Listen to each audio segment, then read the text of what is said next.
shifting aspects. Another important concept in tapping is called shifting aspects. Let's say you start working on your fear of being in the water. You're tapping on it and it's starting to come down. You've identified some aspects, like the feeling of cold water around you. You may have cleared a memory that's connected to why you might be afraid of that.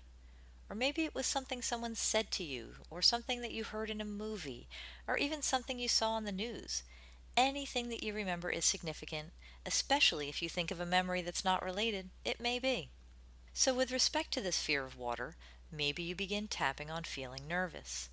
So you start tapping and it's like, I'm nervous, I'm nervous, I'm nervous. You do a few rounds and maybe it goes from a 10 to a 3. Then all of a sudden, as you keep trying to get it lower, and you're in the middle of another round, all of a sudden you get this intense feeling, and the intensity seems to shoot up to a 9.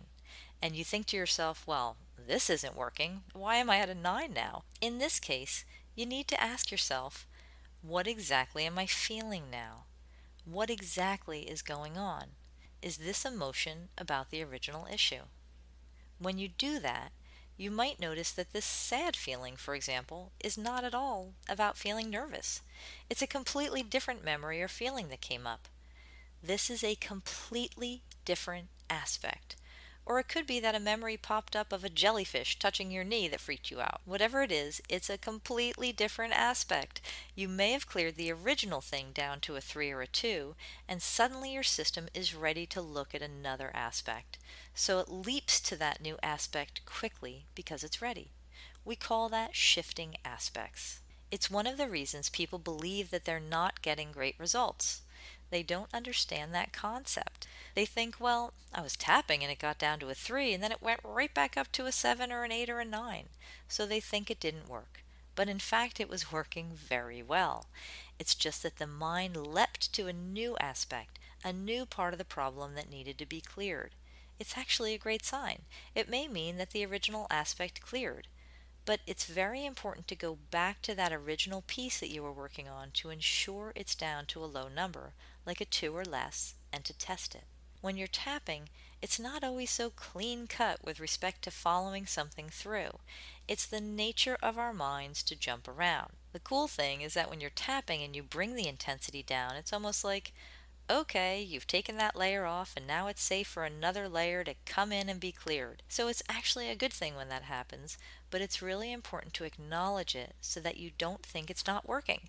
It's just that you've moved on to a different piece of it. Another way that aspects shift is when you notice that something feels different in your body. If you've been working on a physical issue, then you may be surprised to notice that the ache in your knee has moved down to your ankle, or maybe the feeling in your chest has now moved to your neck. This could indicate a new aspect, and you can address it directly by naming the new pain area and tapping for it. It may also show up as being a different quality of pain, and this can also tell you that it's a new aspect. You may notice that there is a different emotion connected to a physical issue. Again, check in to make sure it's the same emotion with which you began.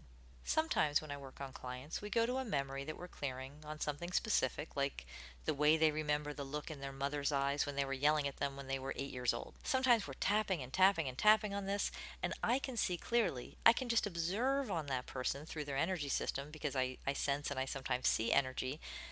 But even just physically, I can see that something is cleared, and that feeling has now been replaced by something else. I can't tell you how many times that people don't realize that. I notice layers and layers and layers of clearing happening while we're focused on that one thing, or just silently tapping through a memory. I've had clients say, "No, I still have intensity. No, there's still intensity there." So we just keep tapping and tapping and tapping and clearing and clearing. Often I'll find out later that they actually cleared a whole group of memories in that one time period. Without me even instructing them to do that, they just kind of naturally just went for it. I think sometimes they get on a roll and they just keep clearing and clearing. They're actually going from thing to thing, and so it seemed like the intensity didn't go down, but it was really that they moved on to something else. The initial emotion that they started with was long gone, but it was then replaced with something else like grief or some other emotion or anger at another person or another situation. So those are all considered aspects or parts and pieces. When you move around like that, you think you're not getting results, but you're just jumping around from thing to thing. But if you were to really stop, slow down, and inspect it, you could stay with that initial anger and remember the look that your mother gave you when you were 8, and remember that may have gone from a 10 to a 1.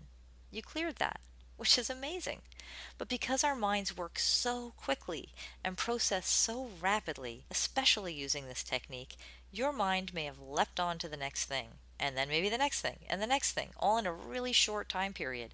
It's extremely common that this happens. Your mind is just going so fast that you may not even recognize it. Now, that's not the case for everyone.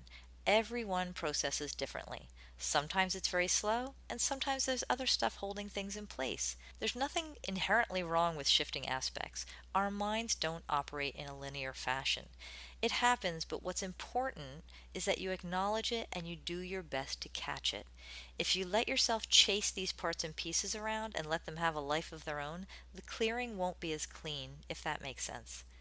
Tapping isn't always a tidy and organized process, that's for sure. But if you stick with the worksheets and keep your focus keen, you will get at all of them. As each new aspect emerges, you pause, jot it down. You do go and treat that after you've cleared the original one. In this way, you'll be able to see and document the work you've done and ensure that you've cleared each aspect down to a very low number rather than chase a whole bunch of them around and not get complete relief.